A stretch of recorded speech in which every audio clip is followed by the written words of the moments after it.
Alors, mon introduction commence par une question. Êtes-vous plutôt poisson ou viande? Laissez-moi voir, quels sont ceux qui sont poissons? Quels sont ceux qui sont viande?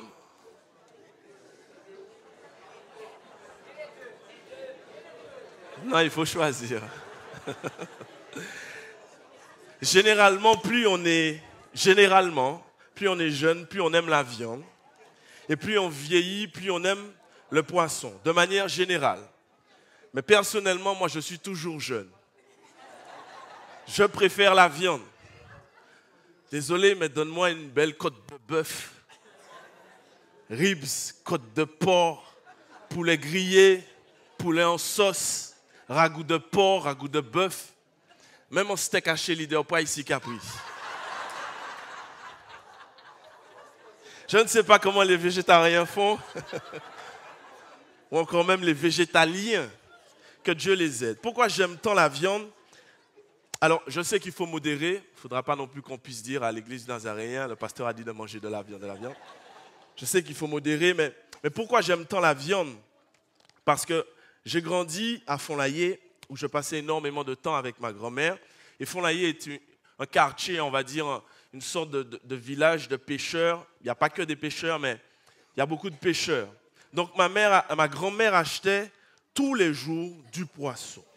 Lundi, court bouillon de poisson. Mardi, court bouillon de poisson. Mercredi, court bouillon de poisson. Jeudi, court bouillon de poisson. Vendredi, poisson frit et lentilles. Donc à force, tu en as marre du poisson. Le seul jour où on mangeait de la viande, c'était le dimanche, le repas en famille, ou encore quand ma tante Lucette faisait à manger, elle aimait bien faire de la viande grillée, mais sinon c'était poisson, rété, prend. Une chose qui m'énervait, c'était comme on était dans un village de pêcheurs, les marchands défilaient tous les jours. Toto, mon mari, t'avais envie de dire, il n'y a personne, il pas là. Mon mari m'a dit 2 kilos de coulis roux, 2 kilos volants. Mais attends, quand ma grand-mère leur disait, oh, mon pas l'argent, hein. Tu sais ce que les bonhommes faisaient? C'est pas grave, vous ne pas moins ça après. J'avais envie de dire, mais il ne pas ni l'argent. Pourquoi pas nous poissons? Mais une fois qu'on a grandi, on était un petit peu plus adolescent, on disait à mamie, ah non mamie, pas encore du poisson, pas du poisson, ah non. Et là, elle nous disait, oui, c'est là, votre café moins changer, manger.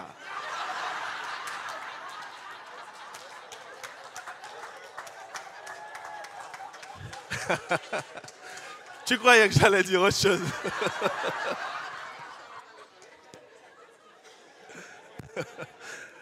Pourquoi je vous parle de poisson et de ma grand-mère à Font-Laillé? Parce que ce matin, nous allons aussi dans un village de pêcheurs où il est question de poissons. Je vous invite à prendre Luc au chapitre 5 à partir du verset 1er.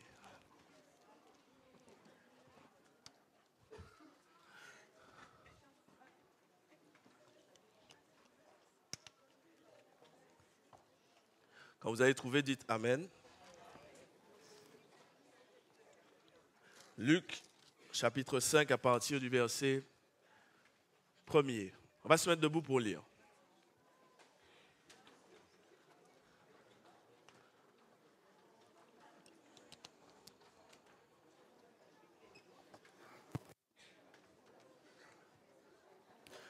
Je lis. Comme Jésus se trouvait auprès du lac de Généraret et que la foule se pressait autour de lui pour entendre la parole de Dieu, il vit au bord du lac 2 barques d'où les pêcheurs étaient descendus pour laver leurs filets.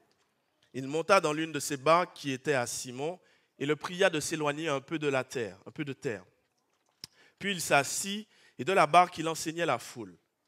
Lorsqu'il eut cessé de parler, il dit à Simon, « Avance en pleine eau et jetez vos filets pour pêcher. » Simon lui répondit, « Maître, nous avons travaillé toute la nuit sans rien prendre, mais sur ta parole, je jetterai le filet. » L'ayant jeté, ils prirent une grande quantité de poissons et leurs filets se rompaient. Ils firent signe à leurs compagnons qui étaient de l'autre barque de venir les aider. Ils vinrent et ils remplirent les 2 barques au point qu'elles s'enfonçaient. Quand il vit cela, Simon-Pierre tomba aux genoux de Jésus et dit, « Seigneur, retire-toi de moi parce que je suis un homme pécheur. » Car l'épouvante l'avait saisi, lui et tous ceux qui étaient avec lui, à cause de la pêche qu'ils avaient faite. Il en était de même que Jacques et de Jean, fils de Zébédée, les associés de Simon. Alors Jésus dit à Simon, « Ne crains point, désormais tu seras pêcheur d'hommes. » Et ayant ramené les barques à terre, ils laissèrent tout et le suivirent. Inclinons nos têtes. Seigneur, nous avons besoin de toi ce matin. J'ai besoin de toi ce matin pour porter ton message, ta parole, dans le nom de Jésus-Christ. Amen. Vous pouvez vous asseoir. Est-ce que c'est possible d'avoir un petit peu plus de retour, s'il vous plaît? Le titre du message, « Jette ton filet ». Jette ton filet. Ce texte est très connu, mais je veux m'arrêter sur des détails pour mieux comprendre ce texte. Le premier détail qui nous intéresse, c'est le premier point. Les pêcheurs étaient descendus pour laver leurs filets. Les pêcheurs étaient descendus pour laver leurs filets. Le verset premier nous dit, comme Jésus se trouvait auprès du lac de Génésaret et que la foule se pressait autour de lui, etc., il vit au bord du lac 2 barques d'où les pêcheurs étaient descendus pour laver leurs filets. Il y a un contraste intéressant. On a un Jésus qui a commencé son ministère. Quoi qu'il vient de commencer, il a déjà une certaine popularité. Le texte nous parle de foule, le texte nous parle de personnes qui le pressaient. La version Parole de vie nous dit « Une foule nombreuse était tout près de lui ». On a un Jésus qui est en train d'enseigner ou de prêcher et une foule nombreuse le suit, une foule nombreuse le presse. Mais de l'autre côté, pas trop loin, on a des pêcheurs, précisément 4 pêcheurs, qui sont sortis d'une nuit de travail. Ils ne regardent même pas Jésus. Ils ne sont même pas sur Jésus. Le texte nous dit simplement, ils nettoyaient leurs filets. Encore une boutade, ce n'était pas des Antillais. Parce que les Antillais voient qu'il y a quelque chose qui se passe, obligés, ils font un coup de yeux. Même si après tu leur demandes, tu n'as pas vu ce qui s'est passé? Oh, je n'ai pas vu. Mais ils font un coup de yeux. Ce n'était pas des Antillais. Ils nettoyaient leurs filets. La nuit passée avait été dure, longue sans résultat. Donc ils rentraient bredouilles. Ils nettoyaient leurs filets pour le lendemain, pour une meilleure tentative. Et ces pêcheurs, en fait, ils nettoyaient leurs filets. En fait, ils étaient tracassés par leur situation. Toute une nuit sans poisson. Tracassés à un tel point qu'on ne regarde même pas, qu'on n'écoute même pas. On n'est même pas sur Jésus. Leur tête était plongée dans leur filet et ils ne réalisaient même pas que Jésus était là. Tu sais, le filet représente quoi? Le filet représente mes problèmes, mes tracas, mes difficultés. Je suis tellement dans mes filets, tellement en train de les nettoyer, tellement en train d'essayer de les arranger, tellement en train de trouver une solution, tellement en train de stresser, tellement en train de réfléchir. Comment je vais m'en sortir? Je suis tellement dans mes filets que je ne réalise même pas que Jésus est là. Ils étaient descendus pour laver leurs filets. Obsédés, embrigadés, tourmentés, stressés, agités, motivés, je dois laver mes filets. Je dois arranger cette situation. Il faut que je trouve une solution. Comment je vais faire à la fin du mois? Comment je vais faire ci? Je vais faire ça. Comment je vais faire avec ma santé? Il faut que je fasse telle chose. Comment je vais faire avec mon mari, avec mon fils, avec ma fille? Il faut que je fasse ci. Il faut que etc. Embrigadés, tourmentés, agités. Je dois laver mes filets. Ça va? En vérité, parfois, nous sommes tellement pris dans nos problèmes, dans notre tête, qu'on ne sait même pas que Jésus est là. Le filet, c'est ce système qui permet de prendre les poissons. Mais parfois, le filet s'en mêle. Parfois, le filet ramasse des cochonneries. Parfois, le filet est sale. Donc, il faut le nettoyer pour la prochaine tentative. Un filet plus propre va me permettre de prendre plus de poissons. Mais voici le leurre du filet. Voici le mensonge du filet. Voici la supercherie du filet. Tu sais, c'est quoi? C'est que nous croyons qu'une fois que le filet sera nettoyé, eh bien, on sera mieux. Nous croyons qu'une fois le problème arrangé, eh bien, on sera mieux. Nous croyons qu'une fois que la difficulté sera passée, une fois que ma santé sera réglée, eh bien, je serai mieux. Une fois que ma situation de couple va passer ce cap, je serai mieux. Mieux pour louer Dieu, mieux pour adorer, mieux pour servir à l'église. C'est un leurre. C'est faux. C'est le piège du filet. La réalité de ce monde, c'est qu'il y a des filets sur des filets, sur des filets, sur des filets, sur des filets et sur des filets.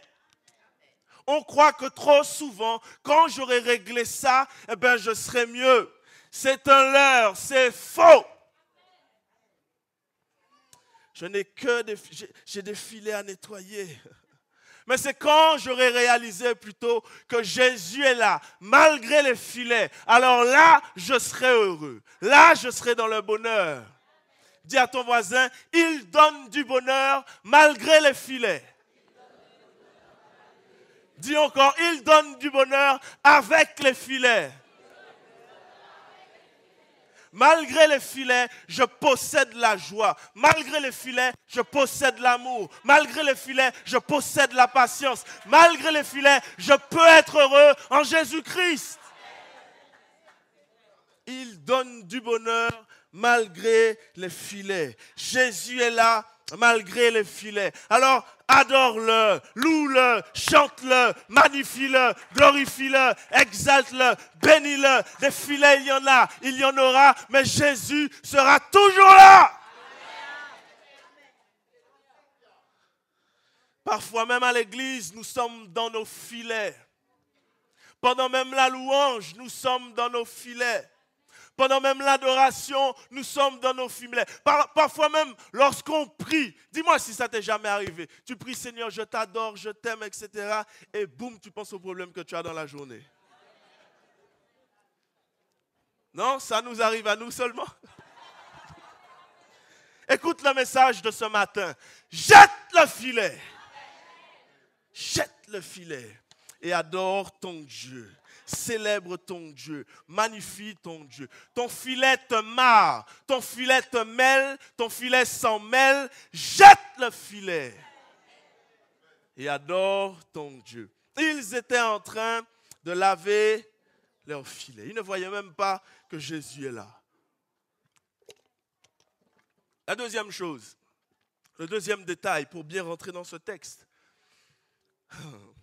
Jésus monta dans la barque, dans l'une de ses barques.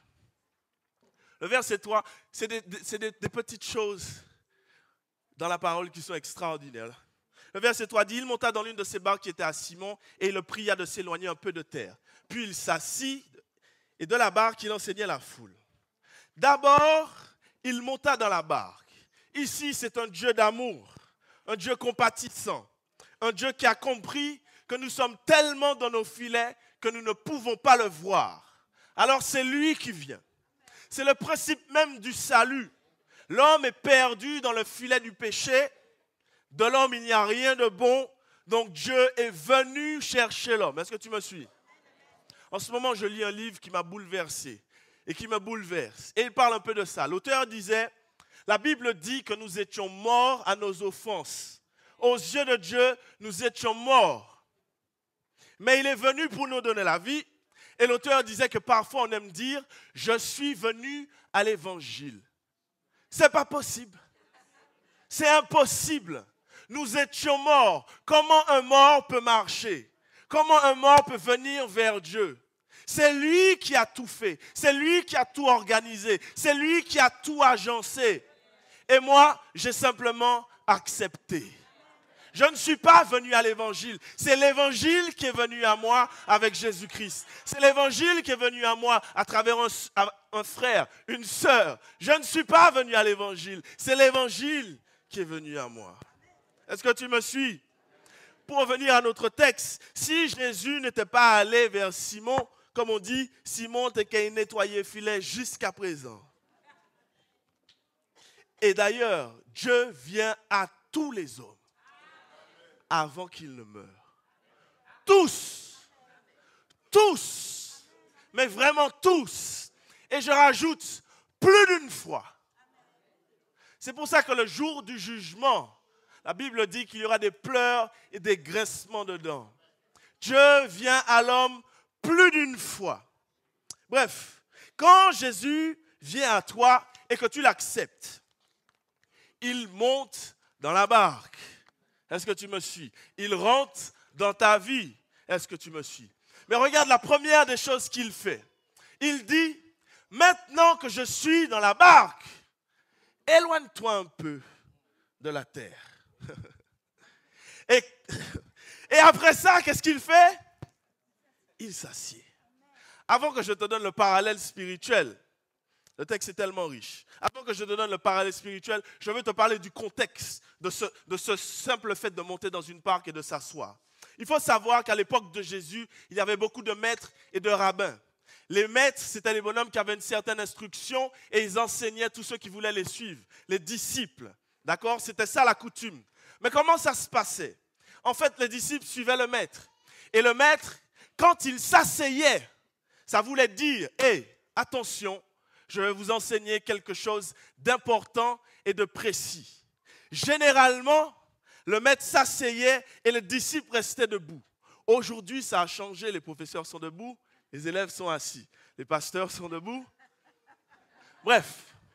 Donc généralement, il s'asseyait et quand il s'asseyait, ça voulait dire, attention, là je vous enseigne quelque chose d'important. Parfois, il s'asseyait sur la montagne. On voit bien le sermon sur la montagne et Jésus voulait avoir une certaine hauteur. Mais parfois aussi, il s'asseyait dans des barques et il se mettait à l'écart, il s'asseyait et il enseignait à la foule. Ça, c'est pour que tu puisses bien comprendre le contexte. Mais laisse-moi venir avec toi au spirituel. Quand Jésus rentre dans une vie, il demande à cette personne de s'éloigner un peu de la terre, un peu des choses de ce monde, un peu de son ancienne vie, un peu de son ancien caractère, un peu des choses du monde, un peu des choses qu'il faisait avant. Éloigne-toi un peu. Et lorsque la personne s'éloignait, c'est à ce moment-là qu'il s'assied et qu'il commence à enseigner. Est-ce que tu me suis jusque-là? Certains d'entre nous, Jésus est bel et bien rentré dans leur vie. Il est rentré dans leur barque. Mais jusqu'à présent,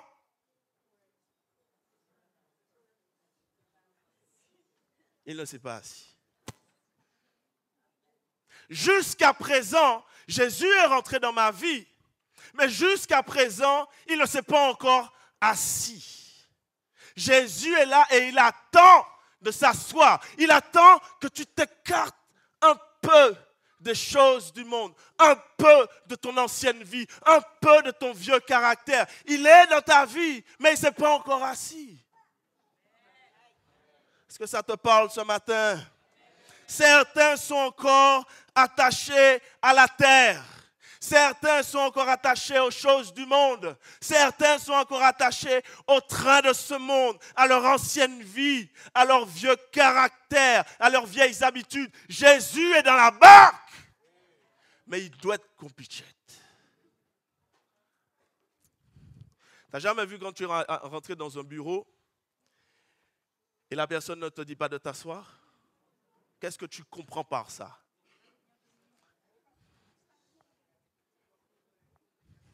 Ça l'est. Tu rentres et normalement, tu es poli, tu attends qu'on te dise asseyez-vous. Quand tu fais la personne s'asseoir, ça veut dire ok, elle va prendre le temps avec toi. Jésus est debout et jusqu'à présent, il n'est pas assis.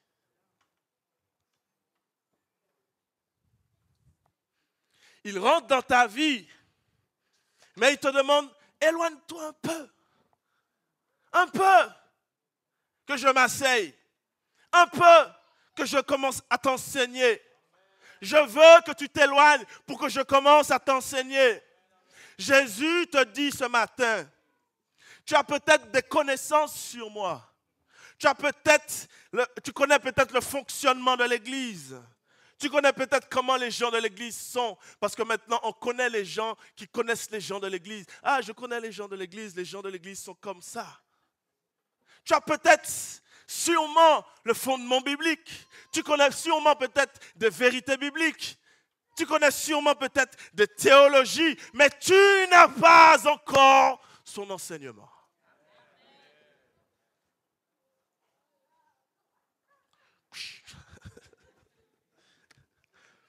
Quand je vais m'asseoir et t'enseigner, tu vas voir le changement dans ta vie. Quand je vais m'asseoir et t'enseigner, tu vas voir la transformation dans ta vie. Quand je vais m'asseoir et t'enseigner, tu verras comment ton cœur va changer. Mais pour l'instant, je suis debout. Je ne suis pas encore assis. Tant que je ne suis pas assis, il n'y a pas de transformation.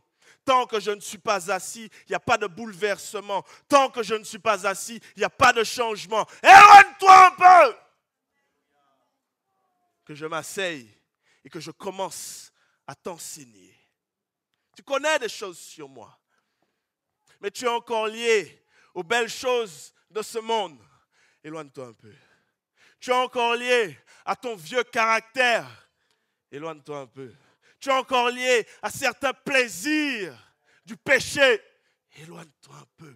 Tu es encore lié à l'amour de certains péchés. Éloigne-toi un peu. Tu es encore lié à ta réputation, à ta renommée. Éloigne-toi un peu. Tant que tu ne t'es pas éloigné, je ne peux pas m'asseoir. Je ne peux pas commencer un véritable travail en toi. Jésus est à bord. Mais on ne peut pas dire ou pas chrétien. Mais est-ce qu'il est assis? Est-ce qu'il est assis? Est-ce qu'il a commencé à t'enseigner?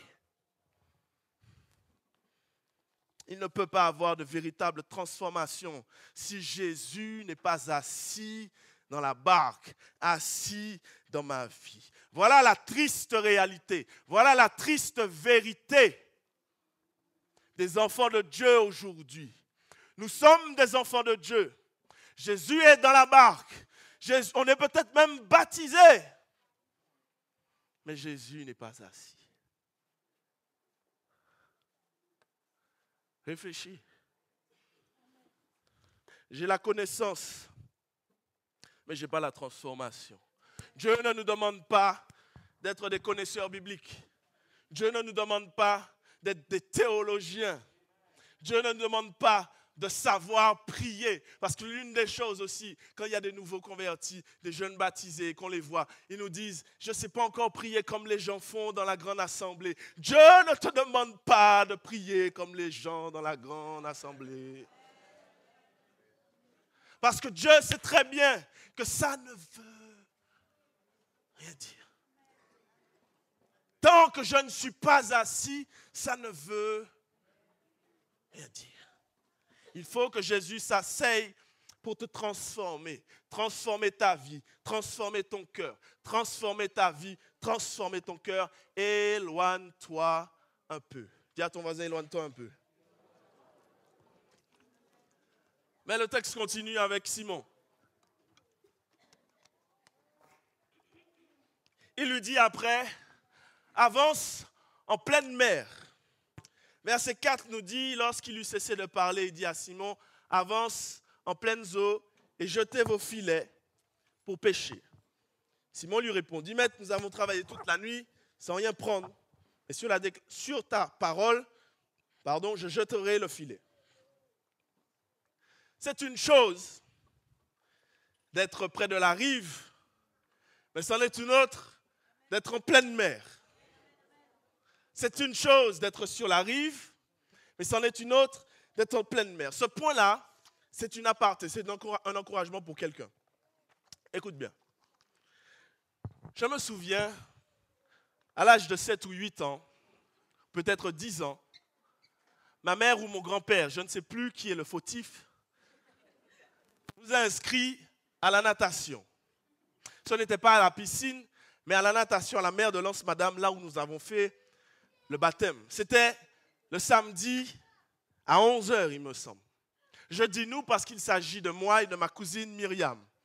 Au départ, nous étions très contents, surtout moi. Tous les samedis, on ira à la mer.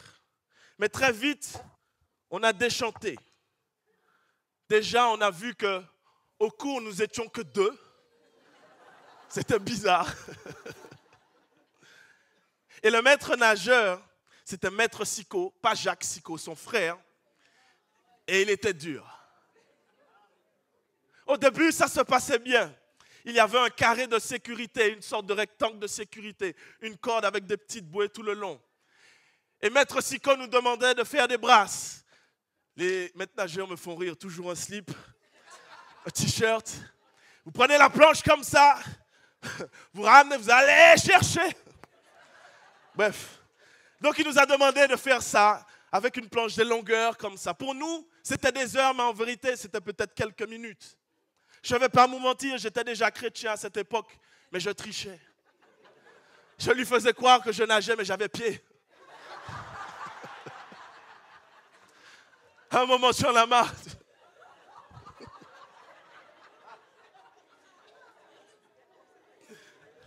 Mais un beau jour. D'autres pas jamais fait ça.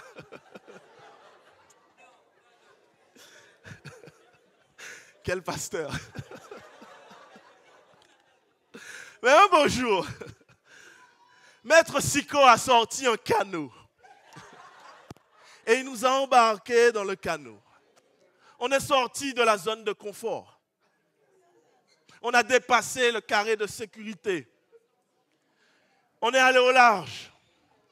Et d'un coup, le bonhomme, c'est plus Maître Sicot.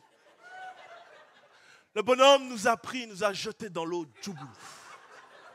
Il nous a dit, retournez à la rive. Le temps que tu réalises, tu prends 2-3 tasses. Tu te dis, mais qu'est-ce qui se passe? Tu fais comme les enfants, tu lèves les 2 bras. Je vais mourir. Tu te débats dans l'eau. Et il crie, retournez à la rive. Retournez à la rive. Je lui dis, mais je vais mourir. J'essaie de me débattre. Et finalement, il y a un sursaut. Donc je commence à nager. Je commençais à nager tout en pleurant. Je nage. J'ai oublié que j'ai une cousine. Si elle meurt, c'est pas grave. Moi, je ne veux pas mourir. Je pleure et je nage. Et finalement, j'arrive au carré de sécurité. Je mets mon pied et je respire. J'arrive sur la rive, mais je pleure et je respire. C'est pour ça que je te dis, c'est une chose d'être près de la rive, mais c'en est une autre d'être en pleine mer. Quand j'étais dans le carré de sécurité, à n'importe quel moment, je pouvais tricher. À n'importe quel moment, je pouvais mettre mon pied à terre. À n'importe quel moment, je pouvais retourner sur la terre. Mais au large, c'est une autre chose. C'est une autre affaire. C'est une autre dimension. Au large, c'est entre moi et Dieu.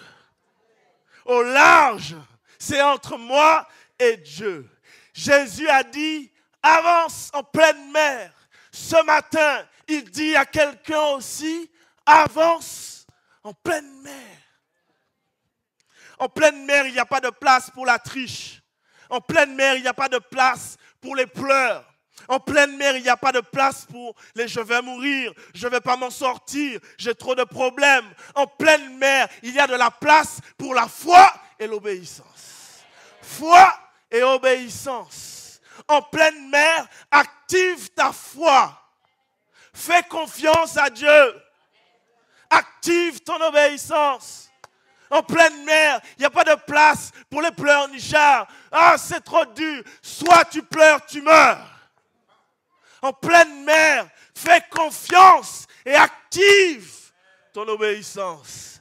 Fais confiance, active ton obéissance. Dis à ton voisin, fais confiance. Dis-lui, active ton obéissance. Dis-lui, fais confiance. Active ton obéissance. La mer est peut-être agitée parce que le moment est difficile. Fais confiance. Active ton obéissance. La mer est peut-être agitée. Les circonstances sont pénibles. Fais confiance. Active ton obéissance. Tous les enseignements que tu as reçus n'étaient pas pour rien. Fais confiance. Active ton obéissance. Toute l'adoration, la louange que tu as donnée à l'Éternel n'était pas pour rien. Fais confiance. Active ton obéissance. Toutes les prières, tous les jeûnes que tu as appris, toutes les lectures de la parole n'étaient pas pour rien. Fais confiance. Active ton obéissance. Laisse-moi te donner une révélation.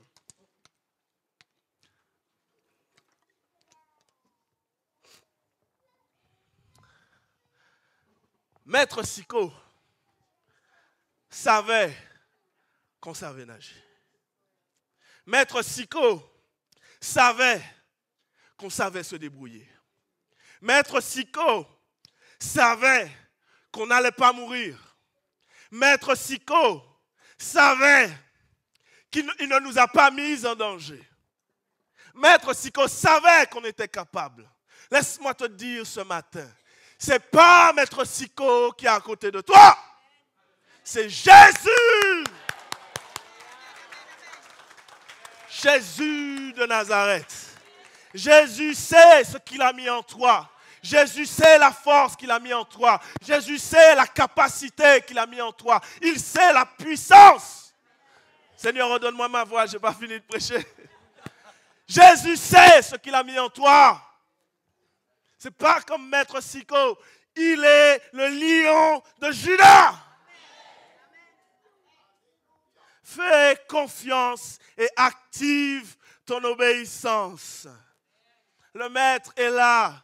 En pleine mer, je garde la foi. Le Maître est là. En plein océan, je garde la foi. Le Maître est là. En pleine eau, je garde la foi. Le Maître est là.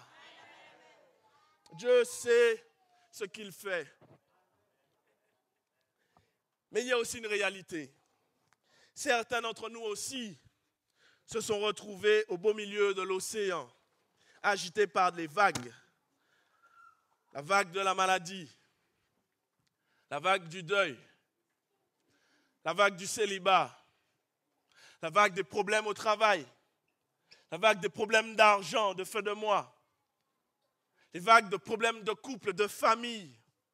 Mais ce matin, je veux te dire, fais confiance et active ton obéissance. Si Maître Siko savait ce qu'il faisait, Dieu sait ce qu'il fait.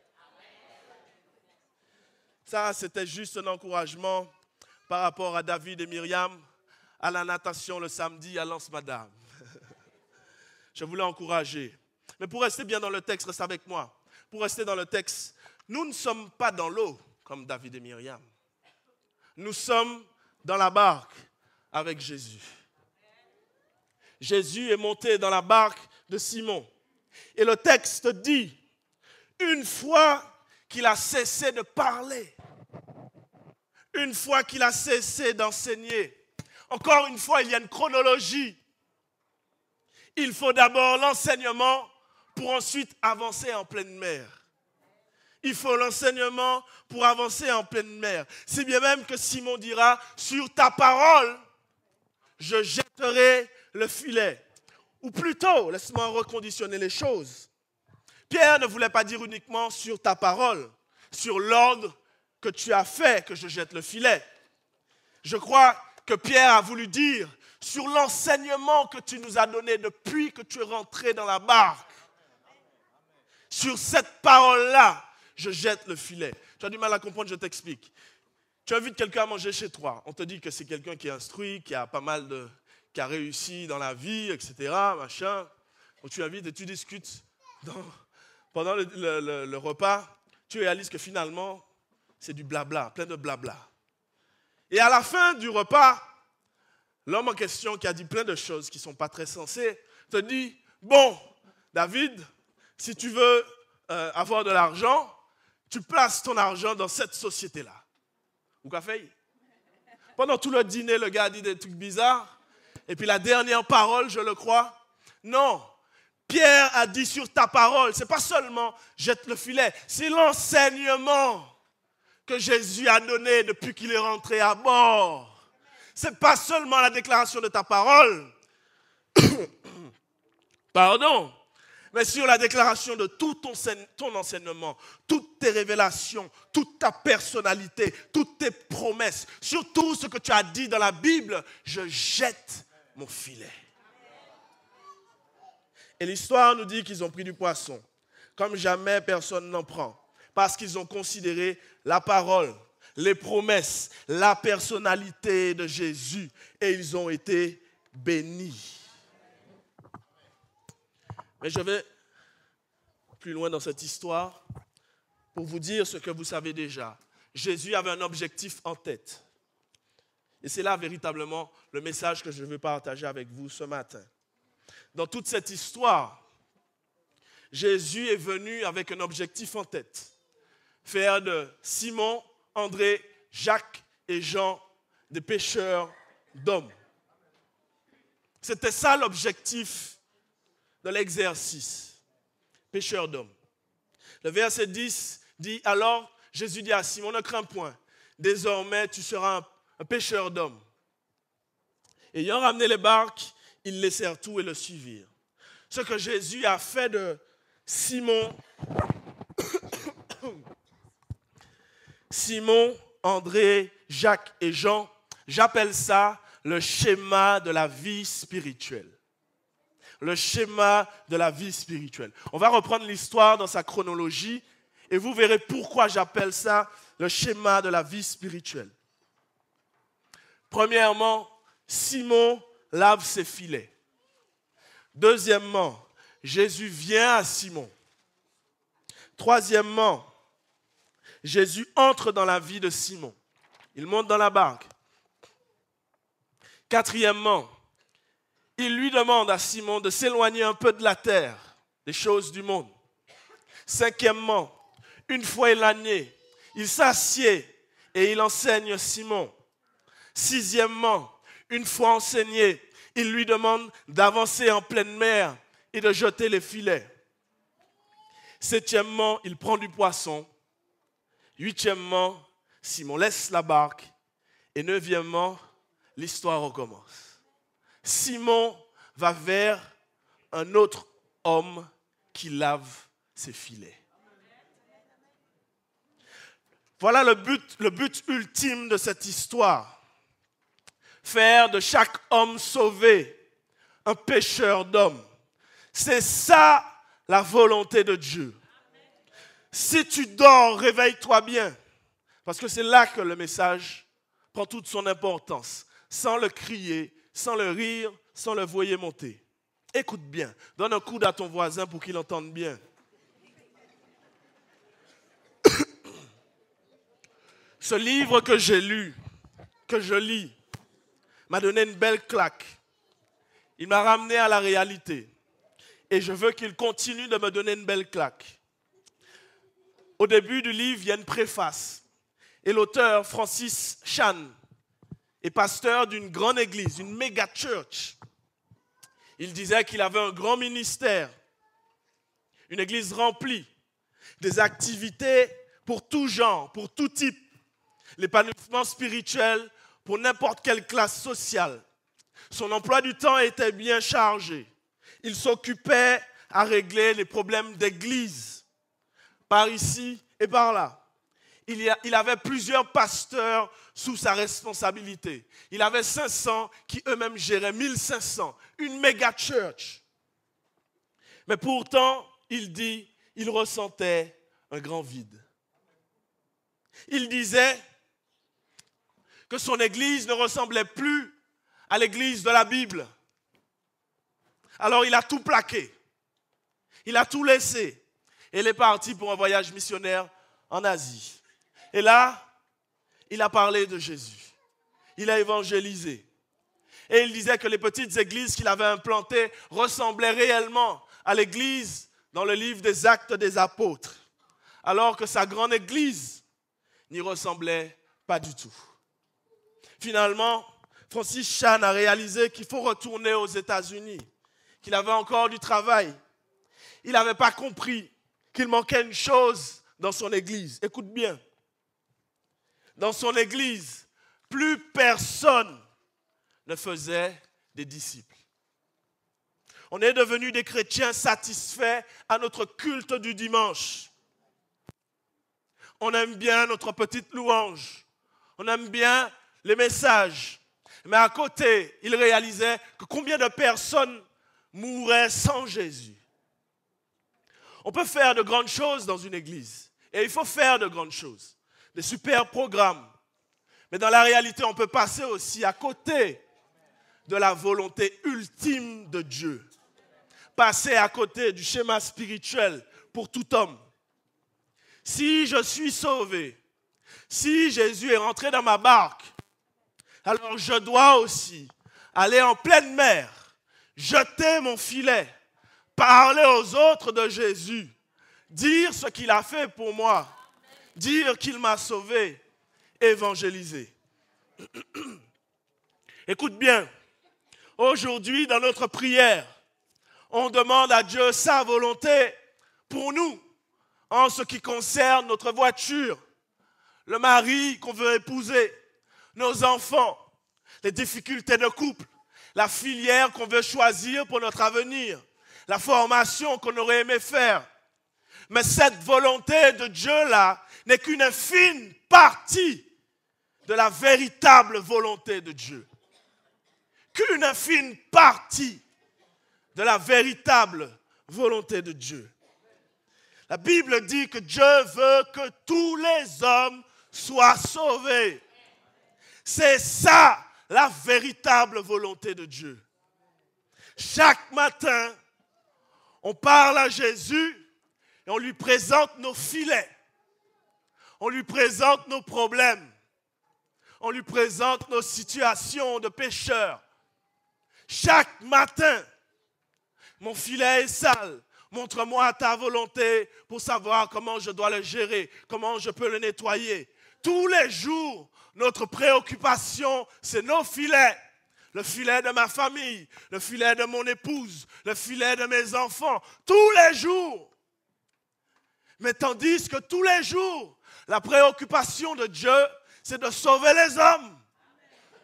Tous les jours, sa préoccupation, c'est ça. Sauver les hommes. Quand il fait lever le soleil, il se dit, combien vont parler de moi? Combien vont dire que j'existe? Combien vont dire que je suis Dieu? Il se lève avec cette pensée le matin. Mais nous nous levons en lui disant, Seigneur, au travail, mets ton sang parce que les patrons et ceci, mets ton sang parce que ceci, protège-moi sur la route, ceci, cela. Mais lui, ça, ce n'est qu'une infime partie de sa volonté. Le diable, c'est un menteur. Il ne veut pas que je le dise, mais je vous le dis, ce n'est qu'une infime partie de sa volonté. Je ne vais pas vous dire que Dieu n'en a que faire, parce que Dieu prend soin de nous. Mais ça ne représente rien du tout. Ce livre m'a donné une belle claque. Une belle claque. Je suis dans mes filets. Ma santé, Seigneur, etc. Je suis dans mon travail. Oh Seigneur, le patron, les collègues. Je suis dans mon argent. Oh Seigneur, à la fin du mois, des filets et des filets et des filets. Notre préoccupation, c'est les filets. Mais quelle est la préoccupation de Dieu?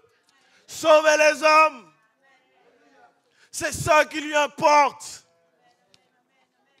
Dieu n'a qu'une seule préoccupation, c'est sauver le plus d'hommes. Et regardez bien,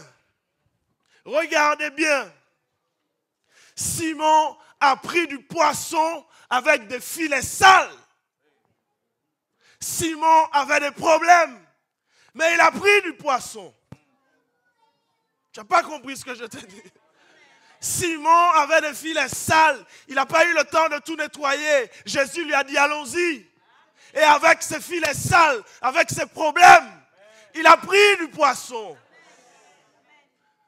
Le leurre du filet, c'est de croire qu'on peut régler nos problèmes et après on va s'occuper des choses de Dieu. C'est un mensonge. Dieu nous demande de jeter nos filets pour parler de lui. Et ça a deux sens. Parce que le filet, quand il dit de jeter le filet, c'est mes problèmes. Donc il nous dit, oublie tes problèmes et parle de moi. Mais le filet aussi, ça veut dire, utilise tes problèmes pour parler de moi. Mais on a peur de dire par quoi on est passé. On a peur de dire là où on est sorti. Moi, j'ai aimé les témoignages des baptisés. Mais bon, il faut garder certaines choses. Mais je peux vous dire, n'ayez pas peur de dire je suis passé par là. Mais le Seigneur m'a racheté. Le Seigneur m'a lavé. On est dans l'église, mais on a peur de dire les choses. Oui, parce qu'on parle beaucoup dans l'église. Mais Jésus n'en a que faire du beaucoup. Lui, il veut sauver les hommes.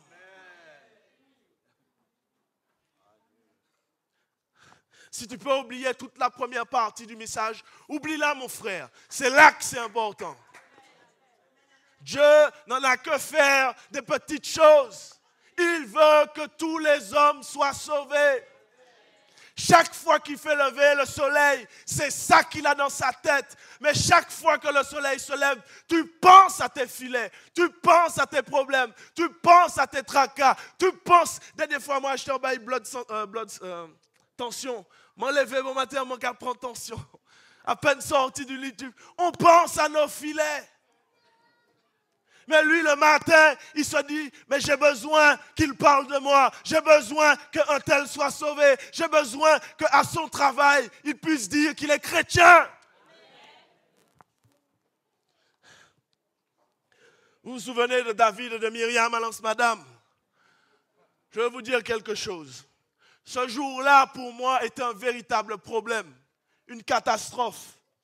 Mais combien de fois, après ce problème, eh bien, ce problème, je l'ai utilisé. Aujourd'hui, et même après, puisqu'on avait on faisait comment ça s'appelle, la voile avec le collège, eh bien, je pouvais carrer. Lâche-moi dans n'importe quel endroit de la mer. Je sais nager. Ce qui était un problème pour moi dans le passé est devenu une bénédiction. Jette ton filet. Parle de Jésus. C'est difficile. C'est particulier. Cette génération, ce monde ne veut pas entendre parler de Dieu. On nous met dans une religion. On nous met parfois dans une secte. Et alors, je veux te parler de Jésus. Que tu dises que je suis un fou, que tu dises que je ne connais rien, il faut que je lâche Jésus dans la conversation. Je vais vous faire une confidence. Ce message m'a bouleversé. Il m'a tellement bouleversé que je dois vous demander pardon. L'auteur du livre disait, je vais vous dire pourquoi. Il a reconnu qu'il était capable de parler devant une salle comble de Jésus, mais qu'il était incapable de dire à une personne que Jésus t'aime, Jésus veut te sauver. Je vous demande pardon pour ça, mais je vous demande surtout pardon pour le fait que trop longtemps, je vous ai dit d'amener les gens à l'église. Ça aussi, c'est un leurre. Aujourd'hui, je vous dis, plus besoin de les amener à l'église. Parlez-leur de Jésus. Pas mener à l'église. Parlez-leur de Jésus. Ils ont besoin d'entendre. Un beau jour, ils viendront. Mais parlez-leur de Jésus. Je suis tombé dans ce piège-là parce que, désolé, je prêche loin, parce que je me suis dit, bon, je vais inviter tout le temps les gens à l'église. Mais en même temps, je me dis, mais si j'invite les gens à l'église, ils vont croire que je les invite pour qu'ils m'entendent prêcher. Donc je me suis dit, non, je n'invite pas les gens à l'église. Le Seigneur m'a dit, il faut changer ça. Il faut briser ça. Parle de moi. Parle de moi. Parle de moi. Parle de Jésus. Parle de Jésus. Parle de Jésus. Jésus a utilisé la barque pour prêcher. Peu importe le lieu, il faut que tu saches prêcher n'importe où. C'est ça sa volonté. Mon cas d'ouli, L'histoire de je veux ceci, Seigneur, montre-moi ta volonté pour savoir si je fais ça, pour savoir qu'est-ce que je dois prendre, etc. C'est pas la volonté de Dieu, ça. La volonté de Dieu suprême, c'est que tous les hommes soient sauvés. Si on a tous compris ça, imagine comment l'Église, comme aux Actes des Apôtres, va se développer. Chaque matin, je me réveille avec cette idée en tête. Il faut que je parle de Jésus à quelqu'un. Chaque matin. Je vous ai dit, chaque semaine, il faut essayer d'inviter quelqu'un à l'église. On doit arrêter puis ça. Chaque semaine, essaie de parler de Jésus. Chaque semaine, trouve une faille, trouve une barque comme Jésus a trouvé une barque. Parle de Jésus. C'est ça ton objectif. Tu verras parfaitement Matthieu 6, 33. Cherchez premièrement le royaume des cieux et toutes choses vous seront données par-dessus tout. Le diable, c'est un menteur. Même la voix cassée, on va dire qu'on va prêcher Jésus. On va parler de Jésus. Même si c'est difficile, même si c'est compliqué, même si on nous met à la fête. On va parler de Jésus. Pécheur d'hommes, c'est ce que Dieu veut faire dans ta vie. Je te dis, pardonnez-moi d'avoir dit plusieurs fois, invitez-les à l'église. Oui, il y a des bénédictions dans l'église, mais maintenant je vous dirai plus ça. Parlez-leur de Jésus. Montrez-leur Jésus dans votre vie. Mais il faut que Jésus puisse sortir dans la conversation. Fais un manière. Prends des gens, stop, fais quelque chose. Mais parle de Jésus. C'est ce qu'il veut. Et tu verras, toutes les choses seront données par-dessus tout. Tu cherches une formation? Tu as pris celle-là, t'inquiète pas, je vais démultiplier les choses. Tu as fait ça, t'inquiète pas, je vais démultiplier. Tu travailles trop pour moi, tu parles trop de moi, je suis obligé de faire quelque chose pour toi. Cherchez premièrement le royaume des cieux et toutes choses seront données par-dessus tout. Arrête de laver tes filets. Parle de Jésus, jette ton filet, parle de Jésus. Le message est trop long, c'est pas grave, parle de Jésus. Ou pas attendre, ou pas comprendre. Je termine avec le schéma. Le schéma doit continuer. Trop souvent, on est bloqué là. Jésus est rentré dans notre vie. Il nous a enseigné. Et on est bloqué. Au lieu d'avancer, on retourne à laver nos filets. Nous avons reçu des choses. Et je veux te dire encore une fois, pas besoin de connaître des millions pour parler de Jésus. La femme samaritaine, elle a parlé 5 minutes avec Jésus. Elle a converti tout un village. Où Jacques est en l'eau bagaille les Jésus.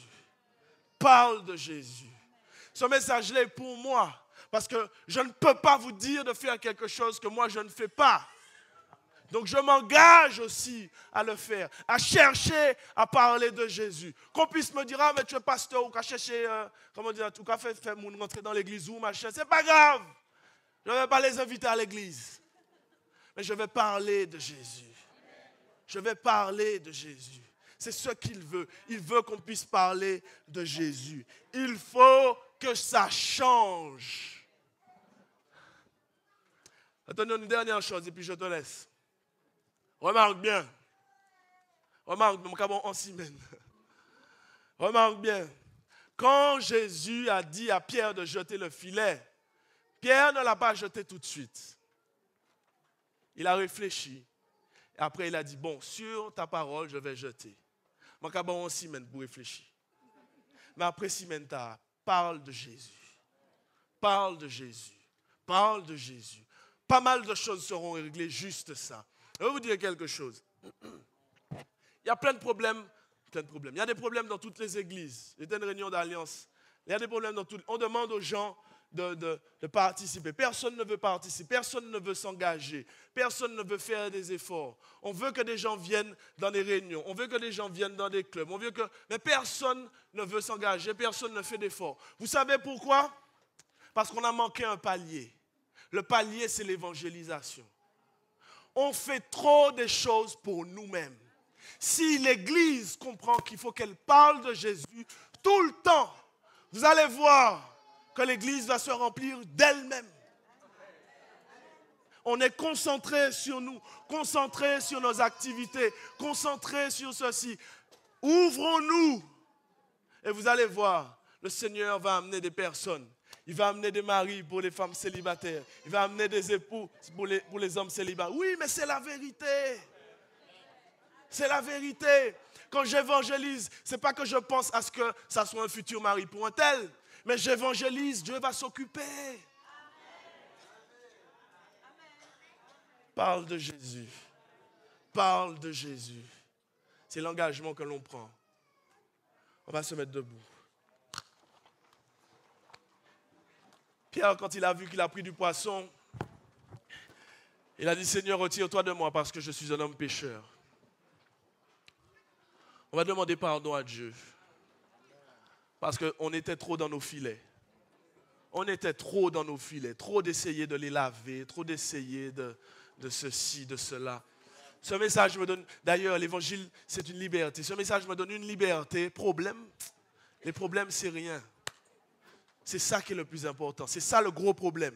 Parler de Jésus. Quand j'arrive quelque part, quand je vais à un endroit, maintenant ma tête me pète. Je me dis, mais Seigneur, qu'est-ce que je fais? Ouvre une faille, ouvre quelque chose. C'est ça, comme ça que le chrétien doit réfléchir maintenant. C'est ce que je vous demande de faire. Et c'est ce que je vais m'efforcer à faire. J'arrive quelque part, il y a une faille, il faut que je brise l'esprit de timidité et que je parle de Jésus. Parce que le monde a besoin de Jésus, mais il ne le sait pas. On l'a vu, il est mort. Ils ne savent pas qu'ils sont morts. On doit venir pour leur dire Jésus. Amen. On va demander pardon à Dieu.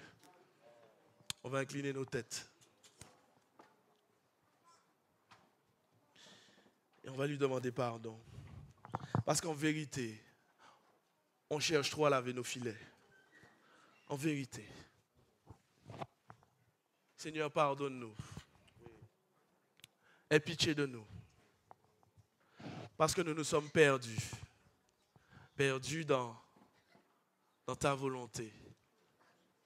À croire qu'une fois que nos filets seraient propres, on pourra mieux travailler pour toi, on pourra mieux te louer, mieux te chanter, mieux parler de toi.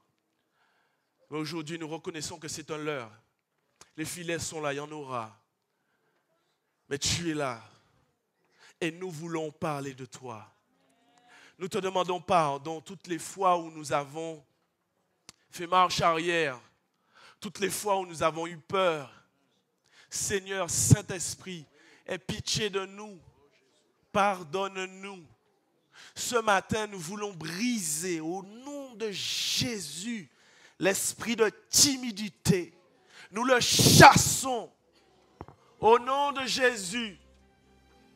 Et nous voulons voir ta gloire dans nos vies, Seigneur, afin que nous puissions parler de toi. Ce n'est pas facile. Pierre a réfléchi avant de le faire. Nous allons peut-être réfléchir, mais nous allons le faire, Seigneur. Nous allons parler de toi. Je bénis ton assemblée. Je bénis tous ceux qui ont entendu ce message ce matin. Dépose quelque chose sur eux. Pécheurs d'âme, Seigneur. Et sur nous, tes serviteurs. Pardonne-nous quand nous avons focalisé à dire d'inviter des gens à l'église au lieu de leur dire de parler de toi. Pardon, Seigneur. Pardon, Papa. Pardon. Aujourd'hui, nous changeons la donne. Tu es le lion de Juda. Et nous allons sur un nouveau territoire. Celui où nous allons parler de toi. Aide-nous, Seigneur. Le diable ne veut pas non plus qu'on parle de toi. Alors aide-nous, Jésus. Barricade-nous. Et donne-nous à être zélés pour toi. Dépose ce feu. Dépose ce feu en nous. Dépose, Seigneur. Dépose et brûle la timidité. Brûle les choses qui ne te glorifient pas. Brûle, Seigneur, la honte. Brûle la peur, Seigneur. Brûle, Seigneur. Nous voulons faire ta volonté. Alors brûle, Seigneur. Nous voulons être tes témoins. Alors brûle, Seigneur. Merci parce que nous savons, ta parole nous dit que quand nous parlerons de toi, tu t'occuperas de nos problèmes. Quand nous parlerons de toi, Les activités dans l'église seront de plus belles. Quand nous parlerons de toi, il y aura des mariages. Quand nous parlerons de toi, il y aura des guérisons, des miracles. Quand nous parlerons de toi, nous verrons l'église de l'acte des apôtres présente ici. Alors Seigneur, cet aspect qui manquait dans nos vies, ou qui était léger, nous lui donnons la place, Seigneur. Évangélisation, pour ta gloire, Seigneur. Et encore pardon. Et merci pour le feu que tu déposes. Dans le nom de Jésus, que nous t'avons prié. Amen, amen, amen, amen, amen, amen, amen, amen, amen. Souvent, après chaque message, je me dis, mais Seigneur, qu'est-ce que je peux encore dire à l'église la prochaine fois?